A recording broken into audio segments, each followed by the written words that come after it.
이재명 대표 최종 어떤 사인한 서류가 다 남아 있는 거예요. 그렇죠, 그런데 예. 그런데 뭐 그거에 대해서 아는 바가 없다. 완전 새빨간 100% 농도 100% 거짓말이죠. 저희가 오늘 그러면 날짜 하나 얘기 좀 해볼게요. 오늘 18일이니까 19, 20, 21 금요일 21일 얘기부터 해보겠습니다. 21일 정말 중요한 날입니다. 하도 이 언론에서 이게 뭐 21일 얘기를 해대가지고 21일에 뭐 윤석열 대통령 선고가 정해진 거 아니냐 하고 생각하시는 분들도 계실 텐데 그건 아니고 이재명 대표가 법원에 출석하기로 한 날이에요. 21일이. 그런데 안 나온다고 합니다. 그래서 말입니다. 지금 이재명 대표가 지금도 이렇게 사업부를 우습게 보는데 마치 그 대통령이 혹시라도 뭐 그럴 가능성이 제가 볼 때는 없다고 보지만 정말 되면은 정말 그 사업부를 얼마나 무시하고 재판이라든지 이런 것을 얼마나 우습게 생각할지 지금 드러난 것 같은데 지금 이재명 그 대표가 워낙 그 재판을 많이 받고 있지만 가장 지금 대표적인 재판 그리고 가장 국민들의 초반에 관심을 많았던 재판이 이제 대장동 관련된 재판 아니겠습니까? 그렇죠. 예. 뭐 그 전에는 당군 이래 뭐 최대 뭐 치적이다 뭐 성과다 뭐 이렇게까지 당시에 이제 이재명 대표가 떠들었었는데 뭐 지금은 당군 이래 최대 부정부패 뭐 게이트 사건이 됐죠. 그런데 지금 대장동 본재판도 있지만 위례 또 뭐 백현동 성남 FC 이렇게 이제 병합이 되다 보니까 지금 무려 지금 3년째 끌고 있는데 지금 위례 사건만 지금 끝났다고 합니다. 그래서 예. 최근에 대장동 본재판으로 들어갔는데 대장동 재판에 이재명 대표가 본인이 출석하는 것도 있고 또 뭐 유동규, 나무, 그 김만배 등도 같이 받고 있기 때문에 정인으로 출석하고 있는 것도 있는데 네. 이번에 21일에는 뭐 정인으로 출석해라 이렇게 법원으로부터 요구를 예. 받았는데 거기에 대해서 이제 불응을 하고 있는 예. 것이죠. 그런데 그 불응하는 사유도 보면은 내가 아는 게 없다. 또 뭐 바쁘다. 또 뭐 다른 재판 받고 있다. 뭐 이런 식으로 그 변명을 하고 있다고 합니다. 근데 통상적으로 과연 법원에서 출석 요구를 받았을 때 이렇게 핑계를 대면서 난 못 나가겠다. 이렇게 당당하게 말할 수 있는 사람이 대한민국에 몇 명이 있을지 잘 모르겠는데 정말 이렇게 사업부를 무시하는 어떤 그런 어떤 생각을 갖고 있는 이재명이라는 사람이 우리나라의 대통령이 되겠다고 지금 이제 설치는 걸 보니까 참 걱정스럽죠. 사실 법원에서 오라 그러면 대부분 오고 가라면 가고 이렇게 하지 않습니까? 법원 일반 국민들은 법원 오라고 연락만 해도 그냥 가슴이 철렁하는데 맞습니다. 사실 저도 그 김어준하고 뭐 제가 또 최강욱 등등하고 소송하고 있잖아요. 근데 그 김어준이 저에 대해서 허위사실 유포한 걸로 지금 기소가 됐는데 저 법원에서 오라 그러면 저는 바로 갑니다. 또 오라 그래갖고 또 가야 될 것 같은데 짧게 좀 말씀드렸고요. 그러니까 뭐 이런 상황이다 말씀드렸고 아는 내용이 없고 재판을 많이 받고 있다. 내가 의정 활동해야 한다. 뭐 증인 채택 취소해달라. 뭐 그런 내용이 담겼다고 합니다. 근데 21일에 여야 모두 특별한 일정은 딱히 없는 것 같아요. 제가 달려보니까. 21일에 뭐 여야 일정이 사실은 있더라도 그 이재명급 정도 된 정치인들은 솔직히 빠질 수가 충분히 있습니다. 그리고 당연히 또 법원에서 요구를 하는 사항에 대해서는 또 빠져야 되는 거죠. 그리고 아는 바가 없다는 게 사실 제가 볼 때는 가장 웃기는 건데 아니 본인이 그걸 선전할 때는 내가 처음부터 다 설계하고 계획했다. 그렇게 얼마나 자랑을 하고 다녔습니까? 그리고 이재명 대표는 워낙 또 성격이 또 치밀하고 꼼꼼하기 때문에 당연히 본인의 어떤 그 결제 하에서 그리고 본인이 주도하에서 대장동 개발의 밑그림을 그리고 개발 어떤 그 사업자 선정이라든지 중간중간에 어떤 진행되는 사항도 김문기 어떤 처장 또 유동규 본부장을 통해서 보고를 받았고 그 관련된 사항은 수많은 사람이 증언을 하고 있고 그리고 서류도 지금 이재명 대표 최종 어떤 사인한 서류가 다 남아 있는 거예요. 그렇죠. 그런데 뭐 거기에 대해서 아는 바가 없다. 완전히 새빨간 100% 농도 100% 거짓말이죠. 빨간 거짓말. 네. 근데 이 사건이요. 일단 기소된 금액만 7,886억 원이나 됩니다. 이게 엄청난 금액이잖아요. 그렇죠. 이 재판이 지난 2021년 12월에 첫 공준 기일이 있었던 정말 오래 걸렸던 사건인데요. 마무리 수순에 원래 접어들 방침이었는데 이 재판도 미루려는 이유가 있겠죠? 당연한 말씀이죠. 지금 굉장히 그 중요한 지금 상황이 있습니다. 일단은 윤석열 대통령 지금 탄핵 심판이 지금 돌아가고 있고 또 본인의 지금 공직선거법 항소심이 또 3월 26일 날 있고 굉장히 좀 시점적으로도 굉장히 민감한 시기이기도 하고 한데 어쨌든 본인은 이런 시기에 자꾸 이제 법원에 제 집처럼 들락들락 하는 것들이 결국 국민들에게 결코 좋은 인식을 심겨주지 않으니까 특히 대장동 관련된 이슈는 사실은 많은 어떤 국민들이 어떤 공문을 불러일으키는 이런 어떤 사건이기 때문에 여기에 자꾸 이제 휘말리고 싶지 않은 어떤 그런 어떤 생각이 있을 겁니다. 그런데 우리가 시간을 거슬러 올라가면 대장동 사건이 좀 처음 터졌을 때 이 사건이 어떻게 터졌냐? 지금 국민의힘 쪽에서 그 공격을 한 것이 아니라 당시에 민주당 그렇죠. 그 경선을 네. 할 때 이낙연 측에서 이제 공격을 했습니다. 이낙연 당시에 캠프에 있던 사람들 제가 이야기를 들어보니까 그리고 또 제 아는 지인들도 많아가지고 들어보니까 처음에 이제 제보를 받았을 때는 사실은 긴가민가했답니다. 그런데 예. 그 제보의 그 내용을 막 확인하고 하는 과정에서 제 아는 지인은 눈까지 막 상할 정도로 수많은 어떤 서류를 확인해서 이제 확실하다 해가지고 예. 당시에 이제 경선 때 이제 막 이재명 대표를 당시 후보를 공격하게 되고 그런 것들이 신문에 이제 받으면서 2021년 9월 달에 이게 본격적으로 이제 언론에 알려지게 됐거든요. 네. 그래서 이제 그런 것들로 인해서 이 사건이 본격적으로 드러나게 됐고 또 이제 그 이후에 수사가 진행 되게 됐는데 그런 어떤 사건에 대해서 지금 이재명 대표가 이제 모르겠다, 바쁘다, 이런 식으로 재판 일정에 지금 이제 출석을 하지 않고 있다는 것이 참 넌센스입니다. 이게 참 근데 한편으로는 이게 민주당에서 나왔다는 것도 국힘에서 나왔으면은 좀 더 원래 예. 집안 싸움, 그렇죠. 내전이 더 무섭죠. 내부의 내전이 네. 우리 그렇죠. 예. 당에도 과거에 박근혜 대통령, 이명박 예. 대통령 당시에 경선이라든지 이럴 때 사실은 네. 문제되는 것들이 다 나와버렸죠. 예. 예, 그건 그렇고 저희가 이따 이제 전환기 선생님 오시면은 함께 두 분께 여쭤볼 내용이기도 한데 먼저 의원님께 먼저 여쭤볼게요. 그 최재 감사원장 그리고 이창수 검사장 탄핵 기각 이후에, 그러니까 헌재에서 기각시킨 이후에 뭔가 이 대통령 탄핵 심판, 윤석열 대통령 탄핵 심판과 관련해서도 기류가 번한 거 아니냐 그런 관측이 조금씩 나오고 있습니다. 최근에는 특히 이제 각하, 예전에는 이제 기각을 언급하는 목소리가, 기각 인용 이런 걸 언급하는 목소리가 많았다면은 최근에는 특히 이제 각하를 언급하는 목소리가 좀 많아진 것 같습니다. 그럴 가능성도 좀 높아졌다라는 분석도 나오는데 이 당내 분위기는 어떻습니까? 예.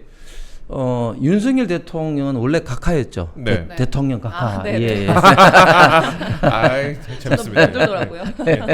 자, 그런데 이게 당내에서 물론 윤상현 의원이라든지 지금 이제 의원들도 각하해야 된다 네. 이렇게 이야기를 하고 있습니다. 그런데 이제 의원들이 이야기했던 것이 이제 중요한 것이 아니라 방금 우리 그 이동재 앵커께서 말씀하셨던 그런 부분이 굉장히 중요하죠. 즉 최재 그다음에 이창수 지검장의 판결문에서도 그런 어떤 각하가 돼야 되는 어떤 그런 내용으로 결정문이 나왔습니다. 무슨 말인가 하면 각하라는 것은 어떤 절차적인 어떤 문제가 있을 때 나오는 이슈고 그다음에 실제 본안에 가서 심사를 할 때는 인용이냐 기각이냐 이렇게 판단을 해야 되는 문제인데 인용이냐 기각이냐 할 때 판단을 했을 때는 핵심적으로 과연 이제 국회를 봉쇄하고 정치인을 끌어내고 체포 구금을 하는 이런 어떤 이슈들이 홍장은, 곽종근 전 사령관에서 나왔는데 이것이 이제 오염이 되고 지금 현재 심지어 민주당 의원들에 의해서 조작이 됐다 이렇게 지금 이제 여러 가지 어떤 진술에 의해서 그리고 증거에 대해서 나오고 있지 않습니까? 그래서 이게 맞느냐 하는 것은 이제 본안의 기각 인용이냐 이렇게 할 때 다투는 문제이고 이 각하에 대한 어떤 절차적 어떤 문제가 최근에 이슈가 된 것은 저는 어떻게 보면 좀 지극히 또 당연하다 볼 수가 있는데 최근에 왜 또 이런 문제가 벌어졌느냐? 예. 일단 헌법 우리가 이제 주석서 해설서를 굉장히 좀 그렇죠. 봐야 되는데 거기에 분명히 탄핵 소추 사유를 변경할 때, 즉 추가하거나 철회 취소할 때는 다시 국회 의결을 받아야 된다 이런 네. 어떤 내용이 나옵니다. 왜냐하면 국회라는 존재가 결국은 탄핵 소추 결정권자 아닙니까? 그렇죠. 그러니까 예. 미국 같은 경우는 하원이 소추 결정을 하고 상원에서 이제 의결하는데 우리는 국회에서 소추 결정을 하고 헌법재판소에서 이제 의결을 합니다. 그렇죠. 그런데 이 국회라는 존재는 국회의장이라든지 지금 이제 탄핵소추위원장인 법사위원장이 아니라 국회 그 자체를 의미를 하는 것이죠. 그래서 이 소추 의결 사항을 그러니까 추가하거나 또 철회 내지는 취하할 때는 국회에서 다시 의결을 받아야 된다는 게 지극히 당연한 법적인 논리고 그리고 그 주석서에도 나와 있는데 그렇죠. 예. 최근에 보면은 일단은 기본적으로 그런 사례들이 계속해서 지금 헌법재판소 결정이 나오고 있습니다. 첫 번째 결정에 마은혁 이제 권한 쟁의할 때 물론 전원 일치로 이제 기각 결정이 났지만 결국은 이 정영식 그리고 그 김복형, 조한창 이 세 분의 별도 의견에서는 당사자 적격으로 이 그 우원식 의장이 한 것이 문제가 되는데 그러나 결국 이제 보증이 되었다. 즉 이 그 문영배가 힌트를 줬죠. 그렇죠. 그 결정하는데 시간이 오래 걸립니까? 하니까 그래 하겠습니다. 이래 가지고 국회에서 이제 결의안을 냈습니다. 이것도 사실은 편법입니다. 왜냐하면 보정을 완벽하게 하려면 보정이란 말도 좀 우스운데 완벽하려면 국회 본회의 그리고 본회의에 이제 하기 전에 이제 그 법사위를 통해서 이제 절차를 밟아가면서 본회의에서 결정을 해야 되거든요. 근데 단순히 이제 본회의에서 이제 그 이런 어떤 촉구 결의안 식으로 해서 보정을 했어요. 어쨌든 보정을 했기 때문에 우원식이 당사자 적격으로 문제가 있는데 어쨌든 국회가 이제 하는 걸로 이제 보정했다고 이제 한 이런 어떤 사례. 그다음에 또 최근에 또 어떤 또 사례가 있냐면 방금 말씀하신 최재해 그 감사원장 같은 경우도 이제 전원인치로 기각을 하면서 그렇죠, 여기 결정문에 예를 들어서 그 안보실장에 대해서 또 탈원전에 대해서 서해 공무원에 대해서 추가로 그 국회에서 이제 소추 이제를 추가로 하는 사항에 대해서는 이것은 추가로 국회의 의결을 거치지 않은 사항이기 때문에 이것은 판단을 유보한다. 이런 결정문이 있는 겁니다. 그러니까 이런 식으로 봤을 때는 당연히 지금 현재 그 대통령의 탄핵 그 사유에도 보면은 가장 두 가지 문제. 첫 번째 계엄이 요건이 정당했느냐 아니면 이제 국무회의 절차를 받았느냐 요 하나하고 형법상의 내란죄를 범했느냐 요 두 가지 사유인데 이 두 가지 사유의 비중을 보면은 이 비상계엄 이 자체였던 문제보다는 이 형법상의 내란 사유가 거의 70-80% 이상 차지하고 있는 것이죠. 중국집에 짜장면을 시켰는데 짜장면 본체와 이 단무지 이 두 개인데 이 짜장면 자체가 지금 없어진 거나 마찬가지예요. 단무지만 배달 온 겁니다. 그렇기 때문에 이것은 단순한 어떤 문제가 아니라 굉장히 어떤 이 그 소추의 이런 어떤 동일성을 이제 위반되기 때문에 당연히 변경을 해야 되는데 이것 변경을 지금 하지 않고 있단 말이죠. 그렇기 때문에 이것은 당연히 각하의 사유가 된다고 하는 것이 뭐 우리 당의 입장이 아니라 법률 전문가 특히 우리 대한민국 가장 헌법의 권위자이신 허영 교수라든지 그렇죠, 많은 헌법 전문가들이 이야기를 하는 사항이기 때문에 특히 최근에는 각하의 이야기가 많이 나오고 있는 것 같습니다. 많은 헌법학자들이 그 의원님 말씀하신 부분을 지적하고 있기도 합니다. 사실 그 적절했던 비유였던 것 같은데 짜장면은 오지 않고 단무지하고 양파만 왔으면 다시 불러야죠. 이게 뭔가 많은 분들이 궁금해하시는 게요. 왜 한덕수 총리에 대한 선고도 지금까지 한없이 늦어지는 거예요. 심지어 변론 끝난 지 한 달이 다 되어가고 있잖아요. 어제 한 보도에서는 또 여전히 평의가 진행 중 이렇게 보도를 하더라고요. 맞습니다. 우리가 이 시간에도 몇 차례 이제 다루는데 지금 헌법재판소가 지금 이제 비판을 받고 있고 국민의 거의 절반에 가까운 사람들이 불신을 하고 있고 그래서 헌법재판소가 재판이 아니라 개판이다. 심지어 이렇게 비판을 받고 있는 몇 가지 이유 중에 하나가 방금 앵커께서 말씀하신 그 문제입니다. 즉 헌법재판소에서 이 탄핵의 순서를 정하는 데 있어서 나름대로 그 합리적인 그리고 확립된 기준에 의해서 순서를 정해야 되는 것이죠. 제가 몇 차례 이제 말씀을 드렸습니다만은 일반적으로 확립된 순서 두 가지가 있지 않습니까? 첫 번째 어떤 그 선입 선출에서 먼저 들어온 사안을 먼저 심판하는 거. 또 두 번째 본안보다는 가처분을 먼저 하는 것이 이게 확립된 법의 원칙이고 사법의 일반적인 기준입니다.